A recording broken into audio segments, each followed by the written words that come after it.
Calgary Flames fans, it's time for Flames Unfiltered.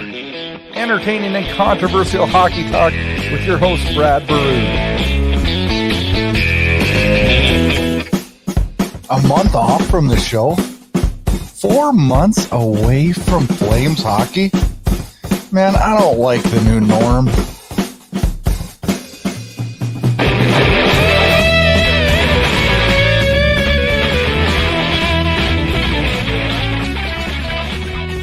Good evening. Welcome to Flames Unfiltered, episode 79. I am the host of the show, Brad Burud, recorded on December 9th, 2020, and it is good to be back. Man, that month off was long. I miss being behind the mic. I needed to do it. I had to regroup a few things on the show and change the show a little bit, and it's all new this year. We're in season 2. Season 1 was interesting with the games, a pause. We had a coach fired. We had, just a mess, a Brody incident, a good start to the playoffs and then a bad. And then, just one thing after another. And but season 1's in the books. Season 1 was fun. Now we're to season 2. Couple changes in the show. We are no longer part of the Hockey Podcast Network. We wish them well. We are part of Inside Edge Hockey News, radio and TV. And TV. We have video this year. So you can go onto YouTube, subscribe, and not only listen to us once a week, talk Flames hockey, but you can watch it also. We hope you enjoy that. That's another aspect. It's a little more fun, huh? You can converse that way as well as just while we're driving in our car, listening to a podcast. We will be recording Wednesday nights this year with a Thursday release. That's a little different than last year. Our shows will be once a week, and we're going to be 30 to 60 minutes in time. Guests will be very frequent, almost every single week. We have regular guests like Audie James joins us. Blake Friars from the Debate Hockey Podcast joins us frequently, and we'll have a whole bunch of other people in and around Flames hockey to join us and talk about the team we love so much. With so much uncertainty in the world, it's things have been up in the air. I hope everyone's managing to get through it as safely as they can, and are also taking care of themselves, not just physically, but mentally. It's a difficult time for many with people out of work, people worried about loved ones who are not feeling well, or worried about themselves who are not feeling well. We wish everybody the best. We're glad you're back for season 2. Please subscribe on Apple Podcasts, Spotify, and now YouTube. So you can listen every week. We're open to suggestions. Anything you got for us every single week, we'd love to hear from each and every one of you. Fire us an email, call us on the fan line, get a hold of us on Twitter. You can find us at Flames Unfiltered. And looking forward to a good season 2. And we're talking about the mental part of it. Without hockey, it sounds so crazy. We have so many things bigger to worry about in life. But when you don't have that Flames game to turn on a Saturday night or a Tuesday night, it gets kind of lonely. And I think having hockey back now, as the NHL did announce yesterday, they'll be back on January 13th, will not just help us mentally, but it'll also give us that routine again. And I know that's a big part of my life is looking forward to games and preparing for games and watching the game itself. But having that routine and having hockey back, I know that'll help me mentally, and I hope it helps everybody else that listens. Been an interesting day. I got up today and I went and just got done actually donating blood and plasma. That's a good feeling. Got that taken care of, and hopefully that helps somebody out. And under an hour, I'm back behind the mic, and we're going to give it a go. On today's show, we'll dive into the current state of the National Hockey League. Will we play? Yeah, we are going to play, it sounds like. And how will COVID hockey look this time? Outside of a bubble, a little bit different, a little bit changes. Probably have some guys missing the roster at times. A whole bunch of uncertainty and unanswered questions that we're going to be finding out and talking about on the coming episodes. We'll take a look at today at the current Flames roster because after all this time and this offseason, we've kind of forgotten who we lost, who we added. We'll talk a little bit about that. What will the lines look like? Man, I go back and forth on that every day. And final question today, are the Flames going to be better or worse than last year? Then we'll look at a variety of Flames news and notes. We'll talk about the Canadian division, which looks like a certainty now. And we'll discuss the pros and cons of having a short season. Will a 56-game season benefit the Flames or hurt the Flames? Sit back, enjoy the show. We hope each and every one of you are doing good, and we're glad to have you with us.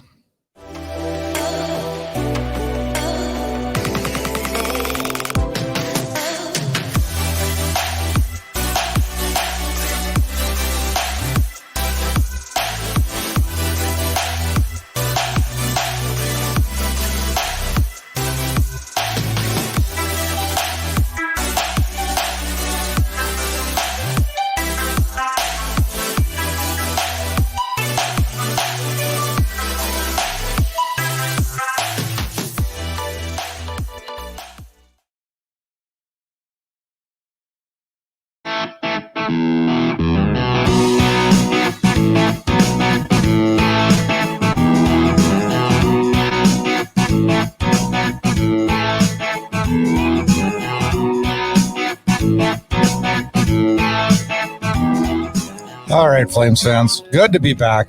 Man, I miss Flames hockey. I miss it so much. It sounds like we're going to get it. January 13th is the day we can all mark it on our calendar. Hockey returns. A Canadian division returns. It's going to be different. It's going to be crazy. And I honestly am a little surprised. I didn't think this would come to fruition. With the 50-50 split in the CBA and the uncertainty that surrounds that. They set the money part aside and they're going to figure out the other part. It does worry me a little bit now that we'll have to slip back into that money conversation. And how will that go? With the way it's set up now, I don't know how in that 6-year term with the caps on escrow, we're going to be able to get back where the owners make their money back. It's going to be interesting. I'm not sure how that's all going to work. Hopefully they'll be able to iron that out and we don't have a delay because, man, we do not need a delay. Well, the 13th is the day. There has been, the NHL has planned out a little bit of a short-term hub if needed. I wonder how that'll work. With restrictions, it looks like a Canadian division will be in place, so the Flames will be playing all Canadian teams. It also looks like the travel will be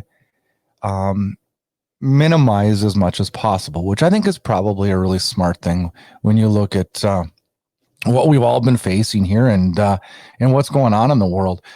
Looks like the teams will travel and play like 2-game series over a span of 3 days with each opponent. And I don't know what you think, but I cannot wait for that. Could you imagine what it's going to be like going out, getting Toronto on a Thursday, Saturday, heading back home and taking on Vancouver on a Tuesday, Thursday? Oh, these back-to-backs, or even if, 2-game sets are going to be amazing. And I don't know that we don't see some changes in the long term with this. I know a lot of people will argue that right away and say the Canadian division will go away. And that's probably a conversation we'll have on another show, but I got a feeling we're going to like this Canadian division. Now, there is some negatives to it. There's a lot of good teams in Canada, and the Flames got their work cut out for them this year. 56 games looks like where it'll be. The Board of Governors met yesterday to discuss alignment and dates, scheduling standards. None of that really released other than a probable standings and alignment. We'll find out how the playoff format will be in the future. There's a ton of questions. There is just a ton of questions that we're going to have to wait and see what really happens. The roster size. What's the status of the AHL? I'm hearing February 4th is the AHL start. ECHL starts tomorrow. We're going to have a practice squad, a Black Aces situation with our farm team being in Stockton. Transferring players back and forth will be virtually impossible with the quarantines and everything that's set. So it's going to create some real changes to how it goes and how it is all going to work out. Schedule flexibility, I think, and I hope that the NHL is going to build in some time so that when multiple players, or I don't know how they're going to determine it, they're going to have some sort of guidelines on if X amount of players is out, then the team has to not forfeit, but reschedule the game. And I hope they build some time in so that they can, shift that around and schedule some makeup dates and stuff for different games. I don't know how they're going to work it. What if 2-star players come down? What if Draisaitl and McDavid come down with it? I don't know. It's going to be interesting to see how that all works out. But I think they're going to have to make some cold hard rules, and teams are going to have to play without their stars at times. The positive to that is, how long it will take to come back. And with these guys being young and healthy, we pray all of them get through and are back on the ice doing what they love to do quickly. What's testing going to be like? What are the procedures going to be there? Tons of uncertainty and questions that we're going to find out. Divisions preliminarily were announced, and of course, Calgary, part of that Canadian division. And we'll talk a little bit more about that later on in the show, but that's going to be a lot of fun. I looked at some of the other divisions in America, and that's kind of interesting too. At St. Louis playing way over with the Pacific and California teams, and that'll be interesting to see how that all plays out and how that all works. Then, you look at the travel. The one negative for the Flames now is we have to go cross country here. We got to go follow over to Montreal, Ottawa. But the benefit there is we aren't going to have the customs thing at the border now. We're not going to have, if we're doing 2-game series, that's going to reduce the amount of travel. You talk a flight from Toronto to Calgary. What are we talking? 3.5 hours? I don't think this is that bad. I don't think travel is going to be the problem. I think the problem is going to be making sure we don't get a bulk of guys testing positive all at one time, which would really hinder how the roster we can put out there, and making sure we stay healthy that way. I also think making sure that you can develop some cohesiveness in a camp that's reportedly going to be a lot shorter. There's a potential, originally reported last week, that there may not be any preseason games at all, and I'm definitely against that. I think we definitely need 1 or 2 preseason games just to get things going and get people back up to speed. It looks like about 40 players will be coming to camp versus 60 is what I'm hearing, which will allow for some inter-squad scrimmages and things like that. Looks like preliminary talk is that 30 players will be traveling with the team due to COVID reasons, and being able to you're not gonna be able to call up if your goaltender goes down. You're not going to be able to call up a guy, and that's going to bring that Louis Domingue signing in big time. God forbid if something happened to Markstrom or Riddick, we have another guy right there with the team that can step in and feels comfortable with NHL minutes. There's going to be some challenges this year. There's going to be some things we hate. There's going to be some things we probably love. We're going to have to go into this season a little bit differently than we would normally, because it is going to be just a little bit different. It's going to be probably a lot different to start. Going to be weird not seeing fans in the buildings. Some clubs will sound like they're going to be able to play with limited fans.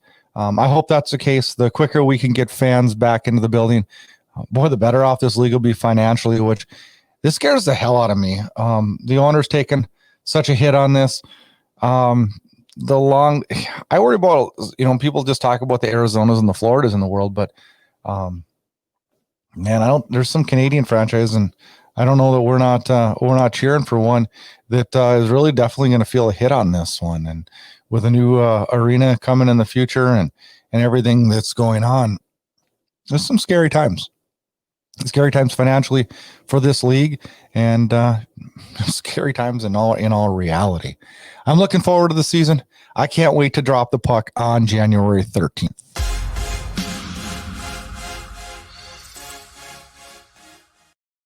All right, Flames fans, let's move on into the second section. And today, let's talk about, are the Flames going to be better or worse this year? Impossible question probably to answer, but I'm going to do my best. in last year, let's go back. Let's rewind. Let's talk about how the Flames ended, because it seems like forever ago, and it was 4 months ago. The Flames' last game was the 20th of August, which seems like an eternity. To refresh memories, the Flames finished fourth in the Pacific at the end of the year last year with a .56 win percentage.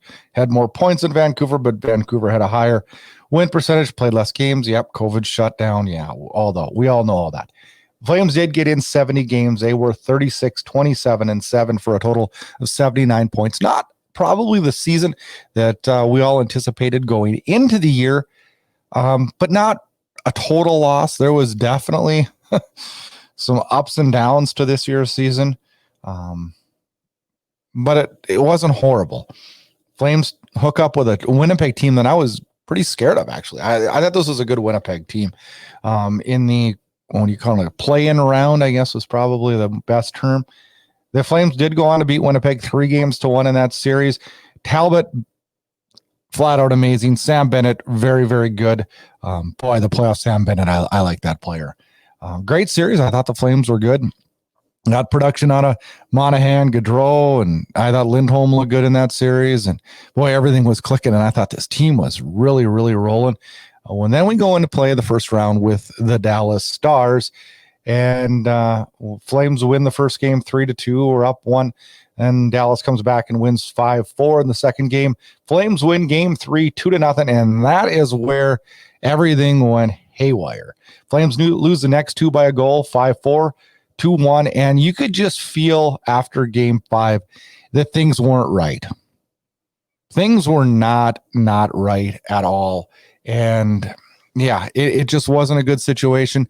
And in game 6, I had a bad feeling, and my bad feeling was right on the money. Flames lose 7-3. Talbot gets yanked in a horrible pull-in by Jeff Ward. Riddick comes in, couldn't stop a beach ball, and it was just flat bad. The Flames went up in that game 3-0 and lost 7-3. I had a bad feeling before that game, and then when it started, my buddy texts me, and he's like, "You got it. This game's over. You won. You're going to move on." And then boom, boom, boom, 7 in a row, and the bleeding, and it was not even bleeding. It was hemorrhaging. God, I don't want to talk about this anymore. It was a horribly depressing way to end the season. I was about as angry as I've been as a Flames guy. It's funny, though. Time does heal. I've forgotten most of that anger, and I had a smart ass friend of mine say, "You should rewatch that game before this show so you remember what you're talking about." No, not doing that. I'm never watching that game ever again.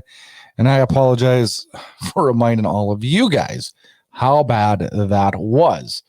Let's talk additions and subtractions, because Brad Treliving was very, very busy in free agency this year.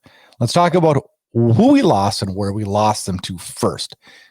TJ Brodie went down the road. We expected that. He'll be playing in division now. We did not expect that, as he goes to Toronto, and he'll do well there. We're going to miss TJ Brodie, but that was kind of written in stone that one was going to happen. We also lost Cam Talbot to Minnesota. I wouldn't have minded having Cam Talbot back, but when you get what we got, you got to be happy there. Cam Talbot moves on to the Minnesota Wild, and what was going to be in division is now out of division. And we wish Cam the best. Travis Hamonic, still a UFA, has not signed. Mark Jankowski heads to Pittsburgh. Eric Gustafson to Philadelphia. In one signing that I really wish we would have got, Tobias Reeder heads to the Buffalo Sabres, and he will help out that Buffalo team. Tobias Reeder was so good for us last year, especially in that postseason. He was dynamic on the penalty kill, and we're going to miss him. Derek Forbort heads to Winnipeg. Austin Zarnik heads to the New York Islanders. Michael Stone continues to be a UFA. We'll see what happens there. And Alan Quine, the center who played most of the year in Stockton, heads to the Edmonton Oilers. Yeah, they get Alan Quine. Now, who did we add in Calgary? I'm pretty happy here. We got to be happy. We lost a lot of guys, so we have some major roster turnover this year, which I think is a good thing. We had Josh Levo from Vancouver. He gives us bottom 6 depth, who might even slip into that top 6 on the right-hand side. Joachim Nordstrom comes from Boston. more NHL experience, more depth in that bottom six. Speaking of depth in the bottom six, Dominque Simone from Pittsburgh joins us. He should fill into a right wing spot. That will also help with that bottom six depth. Nikita Nesterov, who's been playing in the KHL, last seen in the National Hockey League with the Tampa Bay Lightning. Lots of rumors circulating that LA was after him hardcore. He falls into our lap, and we sign him on the back end. Joining him on the back end, newcomer Chris Tanev in a deal. He was in Vancouver last year. He signs a 4-year deal. Chris Tanev is going to be a good defenseman for us. He will replace that Travis Hamonic, heart and soul, grit, grind, will do anything for his teammates. I'm happy to have Chris Tanev. 2 other guys we pull in from Vancouver as we get 4 guys from Vancouver. You kind of love it. Louis Domingue joins as our 3rd goalie. You need it with the way this year's going and the uncertainties that follow around right now with COVID. You're going to need 3 solid goalies. I look at the rosters and some teams don't have 2. It's going to be interesting. I'm happy to have Louis Domingue, and this is the clincher. This one made my day on free agency day. Jacob Markstrom from Vancouver comes over in net. Top 5 NHL goaltender, if not top 3.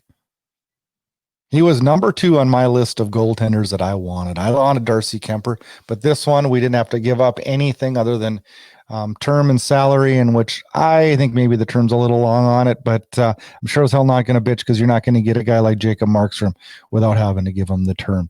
And term's always a tricky thing, but we're happy to have Markstrom in net. And how good will it be as a Flames fan to be able to say every night, we got Markstrom going in tonight. We got one of the best goalies in the National Hockey League. I feel safe. I feel secure behind the net. So now we have hockey in a month. What does Brad Treliving have to do to get ready? We got a couple things, but not a whole lot. Currently, we only have about $1 million in cap space, so we sure can't go make too big of moves unless we make a couple trades, which I guess is possible. But, well, I think trades are going to be really tough this year, and I think signings here out. If you're a free agent right now waiting to get signed, it could get a little tight, could get a little tough, and I don't envy those guys because I don't think the salaries given out right now are going to be very high at all. We have one RFA we need to figure out. We need Oliver Shillington. What are we going to do with Oliver Shillington? Does he get signed? What does he get signed for? How long does he get signed? And what impact will Oliver Shillington have on the Calgary Flames roster this year?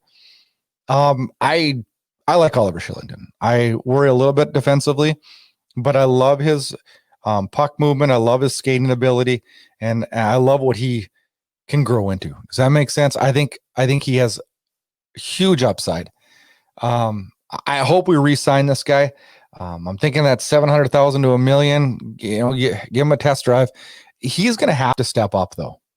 It's his time. I mean, we cannot wait any longer. Oliver Shillington needs to be a top 6 defenseman for the Calgary Flames, or it's time to say goodbye and end that relationship. I like his potential, but it is definitely a breakout year. And what else does Treliving have to do? Well, he has to get our players to camp, get them in the country. I hear Lindholm and a bunch of guys from overseas are here. Markstrom's here now. They'll begin skating, and we need to stay COVID-free. We need to try to do whatever we can to minimize the amount of COVID that runs through this locker room. It's inevitable.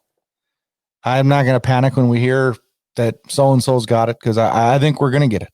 I don't know how you're not going to get it. We saw it in baseball. We're seeing it now in football. And quite honestly, I think baseball and football handled it pretty good. And I have no doubt that after the way the National Hockey League performed with the bubble, that they're not going to handle it with the utmost care and professionalism and try to minimize the damage for the teams. I think it's going to be handled very, very, very well.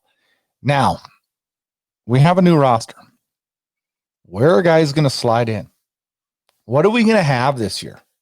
My biggest question, I guess, to start the year off is, what do we do with Elias Lindholm? Do we keep the Monahan, Lindholm, Gaudreau line going? I don't know. I hope not, actually. Keep beating a dead horse on that. Do we move Lindholm to center and have him center Kachuk and Mangiapane as our first line? Move Monahan and Gaudreau to our second line with maybe Levo on the right-hand side. Have Backlund center Bennett and Dubé. And then have Ryan center Lucic / Nordstrom with Simone on the right-hand side. That's kind of one option I came up with. Another one I thought, we saw Sam Bennett. We saw Sam Bennett in the playoffs that was amazing. Now, this guy pissed me off so much during the regular season and made me so happy in the postseason. I don't know what to think. I've always been a Sam Bennett fan.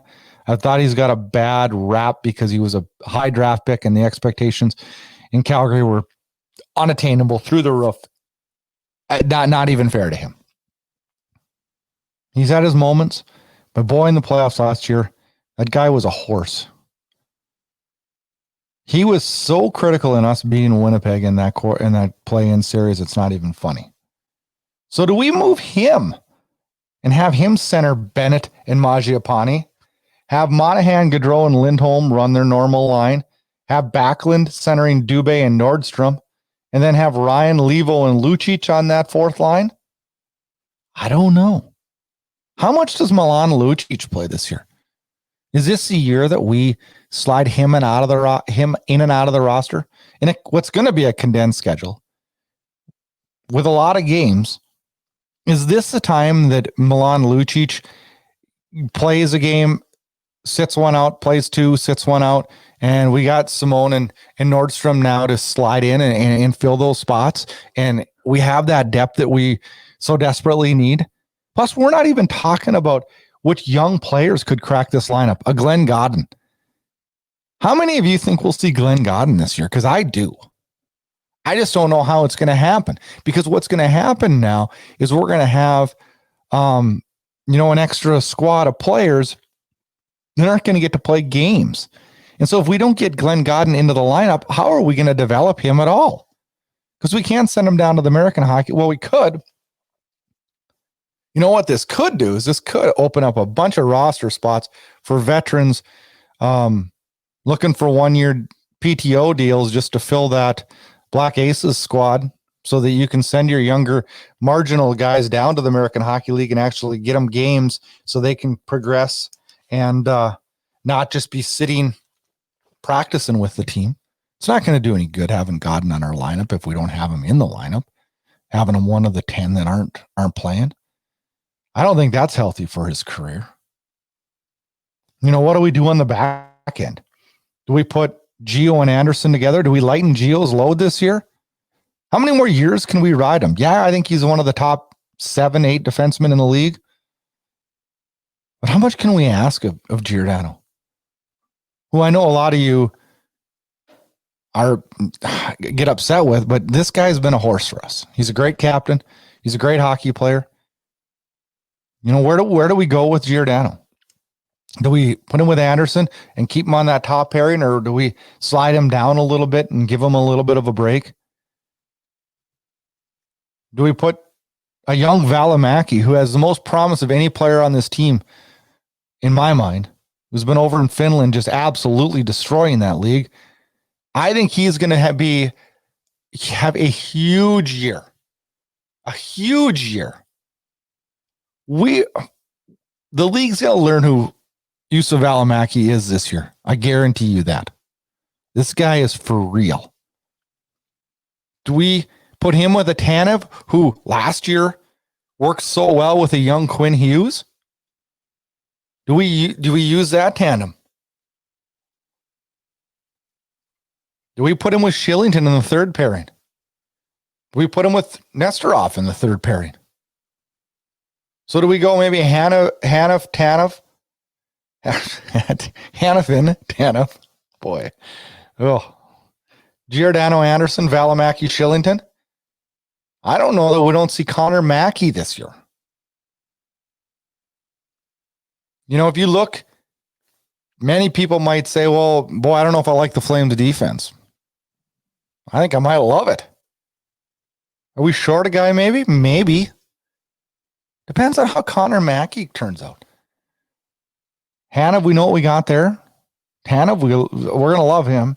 Gio and Anderson, how do you get any better there? Valimaki, probably the most upside of anybody in the team. Shillington's a question mark. How Nesterov transfers from the KHL to the NHL is a question mark. And Connor Mackey might be an ace in the hole. Team management loved him when they were at training camp in the bubble. Absolutely loved him. We got a couple good young guys that's going to really help this Flames team. So what are the strengths and what are the weaknesses of this team? As we look at this new roster and kind of familiarize ourselves with it again. I think strength-wise, I love our bottom six depth. I think it's great. Comparatively speaking to years past, our bottom six is much better depth-wise.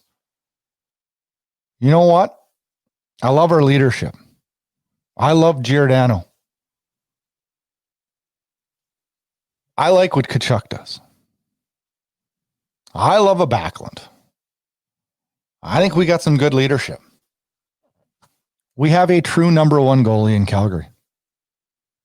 A top 5 NHL number one goalie. Many of you probably weren't even Flames fans the last time we could say that. Because last time I remember that, it was Mika Kiprusoff. That's a huge, huge thing. And you know what else we have? And I consider this a strength. When you lose, I'm not going to sit and count them now, but it looks like about 10 players off your roster, 8 players off your roster, and add 7 players, that's turnover. Now that can go both ways. But you know what? We needed turnover. I question a little bit about the core. My previous shows, you've heard me talk about the benefits of moving Johnny Gaudreau. I still believe they're there. And I believe we need a new team going into this season. Well, I also believe Brad Treliving gave us a really good start on that. Now, he hasn't been able to move one of what we consider the core in Monahan or Gaudreau. And maybe that's not his plan at all. But we're definitely going to see a new Flames team next year. So what are the weaknesses? Well, the uncertainty with what happens with Gaudreau. Not this year, but next year is his final year in his contract. Can we look ourselves in the mirror and say he needs a pay raise? Hell no. Will he sign a pay raise? Yeah. I just don't know that we're the team that gives it to him. Now, another thing, where do we go if we're not going to re-sign him, or if he doesn't want to re-sign in Calgary? Can we afford to not trade him this year and lose him for nothing? No, I don't think so. So I don't know that he isn't a guy that's moved this year at some point. Time will tell on that one. Boy, there's a lot of controversy when it comes to that one. Weaknesses. The question of whether Lindholm can be a number one center or Bennett can be a consistent center. Are they both capable? Yeah. Is Bennett best served at center? Is Lindholm best served at center? What does that do to the line? What does that shuffle it up? Something that definitely needs to be determined early on. And when you say a 56-game schedule, early on is going to be really, really, really important. So we better hit the ground running. And a game plan better be set for that. Another weakness is wondering whether or not Mangiapane can handle first-line minutes. Now, I know many of you are absolutely in love with Mangiapane, and I was, somewhat critical of him last year, but I loved him. As the stretch went down and as the playoffs happened, I turned into an Andrew Mangiapane fan. Is he capable of it? Yeah. Another weakness is, can David Riddick mentally recover from that bubble disaster? Was it fair that he got put into the game? No. I hope that goes down as one of the worst coaching moves in recent Flames history, because I don't want a coaching move that bad again. And I pray Jeff Ward doesn't make a call that bad and pull Talbot and send in a Riddick who had been sitting on the bench for 2 weeks straight into a game when it was unraveling at the seams. And when he got in, it looked like disaster. Another weakness is Gio overworked. We just talked about it. Is it time for Gio to take a step back in minutes played? What impact will Valimaki make? That's a weakness. It could be a huge strength. And now when I read these off, it all sums up uncertainty. The Flames are fully capable of having a top-notch contending NHL team this year. The question is, who steps up? Will Shillington step up? Will Nesterov step up? Will Mackey step up? It's capable. This team could be a really good team this year. It's a matter of who steps up. And when your weaknesses aren't that you just have crappy players, you're not in a bad situation. And I like the Calgary Flames headed into this season. Do I think we need to tweak a few things and have a few uncertainties? Yeah, I really do. But we definitely have potential. Now the question is, are the Flames better or worse? Well, we lost a Brody and a HOTMIC, which are going to be tough. Up front, I don't really think we lost anybody that's, besides Tobias Reeder, that's going to affect us up front. Are we going to miss a Derek Forbert? Possibly. But the fact is, I have to say that I think the Calgary Flames are a better team. When you add a Jacob Markstrom, and with how goaltending is so important in the National Hockey League, you're a better hockey team.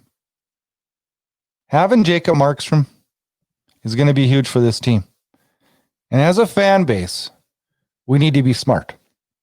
If Markstrom starts out a little slow, we need to be behind him, hell or high water. He is our man. He's not going anywhere. This guy is going to get it done for the Calgary Flames. Inside Edge Hockey News. Dropping the gloves. And stirring the pot. All right, Flames fans, time to go over some news and notes. A little bit of Flames news. I mean, Blasty's back. Is that sad that in the last month, that's been the biggest Flames news we've had? It's true. Adidas announces their new reverse retro jerseys, and Blasty is back. The jersey's black with the horse head on the front. Yeah, I know I've been vocal about this. I'm not a huge fan. I don't like it. I don't hate it either. So it is what it is. Hey, a lot of people love it. I know a lot of my listeners have already ordered and bought the reverse retro jersey. I'll tell you what, the more I look at the picture, the more I'm okay with it. I'm not a fan of the horse, but this team wins wearing those jerseys. I'm on board. Hell, let's put it this way. They go over 500 in those jerseys. I'll order one and wear it on the show. As for the other jerseys, going back to the old good old white and the red, I couldn't be happier. Can't wait to see how those look this year. World Juniors. COVID uncertainty there. Sweden coaches have it. They don't know if that team's coming over. All teams are supposed to report that this Sunday. German has 2 top players out. A Christmas Day start is scheduled in Edmonton in the bubble. Will it go? I don't know. We're hoping so. Well, I should be positive. It'll probably go. We just hope all the teams can get there so it is a fair, legitimate tournament. Sweden is critical.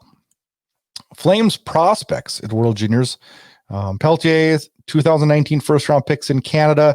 Connor Zary, this year's first-round pick, is in Canada's camp. Dustin Wolf, 7th-round pick in 2019, is in Team USA's camp. Kuznetsov, in 2020's second-round pick, is in Russia's. And one other Flame prospect, Lucas Fuik, is not invited to Sweden's camp. yeah, World Juniors are always going to be fun. I'm getting to watch some of the Flames prospects, playing some college hockey too. Always fun to keep tabs on them, see what we have coming up the line. Dustin Wolf, yeah, you guys all know who he is. Played last year in Everett, goaltender, drafted in the last round in 2019. Absolutely tore up the Western Hockey League. He may just be the guy that takes over for Markstrom when all this is said and done. He shows a picture on Twitter of his pads for Team USA, and they're cool. But they look very Tri-City Americans like. Holy cow. Send those over to Tri-City. Louis Domingue announces his goalie mask, got his kids on each side. They look like the Incredibles. I like it. I think we're going to actually see him in game action this year. With the schedule the way it is, COVID the way it is, you need 3 goalies. You just do. Flames players on Euro loans are coming back now, as we saw Valimaki, Zagadulin, Zavgradany, multiple players playing overseas. How can that be a bad thing? That's a real good thing. I'm glad they got some ice time. Boy, what it did for Valimaki was amazing. I was able to watch and kind of follow him on his trip through that league, and boy, was he good, dynamic, and fun to watch. And he is the guy that I'm most excited to watch this year. We have another segment we're adding to the show this year called In the Division. It was going to be in the Pacific. We don't have a Pacific anymore. So I went simple, man. I just call it In the Division. This year it's the Canadian Division. And I don't know about you guys. I think that is awesome. It is going to be so fun. Pros and cons of this Canadian Division. Well, you're going to have a top-end matchup every night. There's only one team that's maybe weak, and that's Ottawa. It's going to be some good hockey games. With a shorter season and difficult competition, every point is going to be absolutely critical. Now, the cons is that Canadian regulations could create some issues in this with more cancellations, schedule changes, and how teams are going to play and if we're going to be allowed to practice right away. And God, I hope the government can work that out and that doesn't hold up or hinder how this Canadian division gets going. But other than that, I don't honestly see any other cons. I think this is going to be flat out fun, flat out exciting. And I couldn't be more excited for it. Another con might be that it's going to be freaking harder to make the playoffs. A lot of good teams in this. If you look at last year and you take everybody that's in this Canadian division and you throw them into the standings and you see how it all plays out, you want to know what the standings would be based off win percentage. Number 1 would be the Edmonton Oilers with last year. They had a .585 win percentage. They would take first in this Canadian division. Toronto would have been second at 5.79. Vancouver would have been third at .565 win percentage. Calgary would have been fourth at .564. 1/100th% behind. Winnipeg just one more 100th%, as they would have been .563. So third through sixth would have been not even an eighth of a. I mean, that is ridiculous how close that is. And Toronto right there, the whole thing is just tight. The bottom two, Montreal at a 500 win percentage and Ottawa at a .437. But both those teams, I think, got much better in the offseason, especially Montreal. Ottawa, very young, will still struggle this year. But, man, you got to like who they drafted in the draft they had and the direction they're going. And that's good to see. We need Ottawa to not have problems and difficulties like they did last year, and we need Ottawa to be a strong team.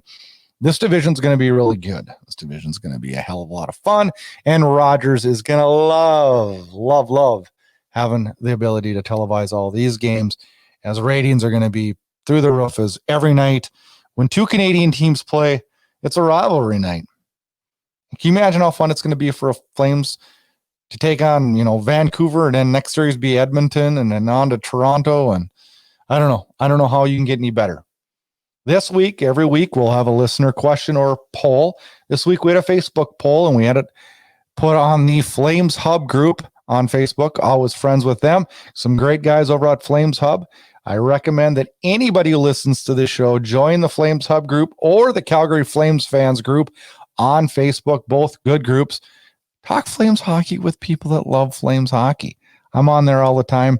Had a poll question. Had 110 people respond. My question was, will a shorter 56-game schedule benefit or hurt the Flames' chances of making the playoffs this season? 96 people of the 110, 87% said it will benefit the Flames, and 13% says it'll hurt the Flames. I usually agree with these polls. I usually agree with the listeners, and this one I'm not. A shorter schedule does not benefit the Calgary Flames. I don't see how it does. I think it hurts the Flames. I think it hurts almost every team. Any quality team, I think. I think it helps the underdogs. Think about this. A mediocre or even bad team can get off to a crazy hot start. If you get off to a crazy hot start, it's easier to maintain and hold your playoff position than it is if you struggle out of the gate. And even if you're a good team, you can struggle out of the gate. Ask the Flames. They've done it quite frequently lately. Take a look. It's hard to make up points. It's really hard. So a quick start has never been more important than it is going to be this year. 56 games is going to go quick. You don't have any time for tough stretches. So this team's going to have to, they're going to have to come out of the gate and come out of the gate blazing. Brad Robertson, good old buddy on Flames Hub, he wrote that the Flames are perennial slow starters. Add in a new chemistry to build and a goalie they're not familiar with to play in front of, and I worry that they won't click right away. A bad 10-game stretch at the beginning of the season would be a tough hole to dig from in a shortened season. Some other teams will have the same problem, though. We'll have to wait and see. I agree with Brad completely. It's scary. Now, it can be a good thing if you get out of the gate quick, but he hits the nail on the head. We have a lot of new players. We have a lot of learning to do and a lot of cohesiveness to build. I love this Canadian division. It does add a little bit more stress to the plate, though.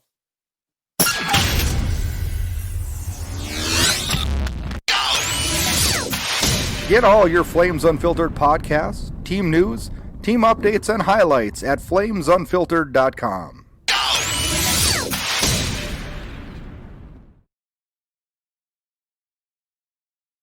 Talk a little bit about what's up next. What games do we got to preview? What games do we got to get excited for this week?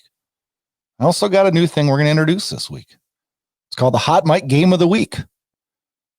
It is it's a watch party.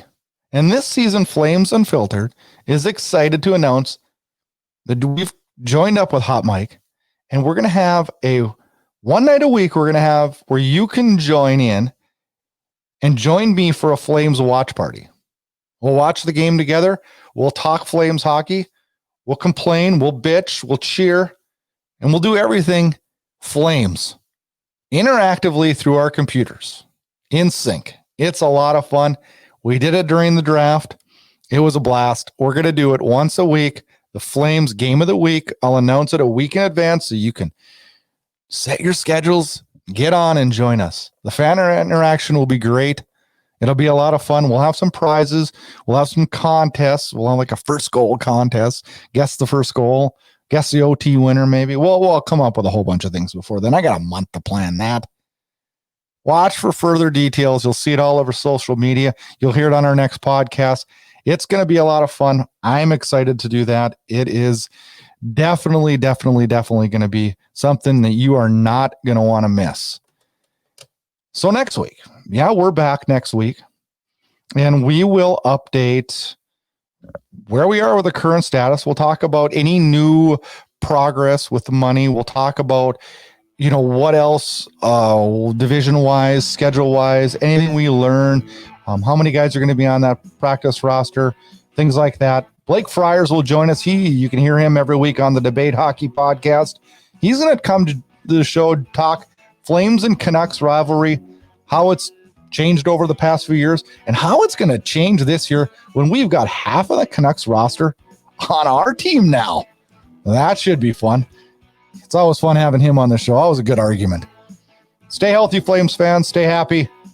Hockey is on the horizon. Flames Unfiltered Season 2 is back in video. It was fun. Have a great week. We'll see you again next Thursday, Flames fans.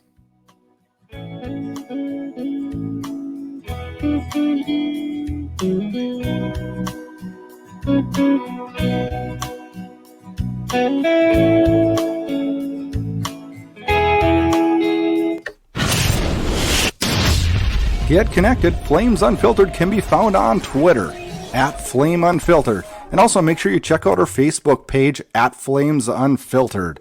Check out host Brad Burud on Twitter @Brad Burud. And if you like what you hear, rate and review us on Apple Podcasts. You can find Flames Unfiltered on all the major podcast players. And consider subscribing to Inside Edge Hockey News on Patreon. That'll get you exclusive content and much more. Thanks again and enjoy the hockey action. Play on! Yeah, baby! Play on! Yeah, baby! Thanks for tuning in to Flames Unfiltered. Check back for more action-packed Calgary Flames talk.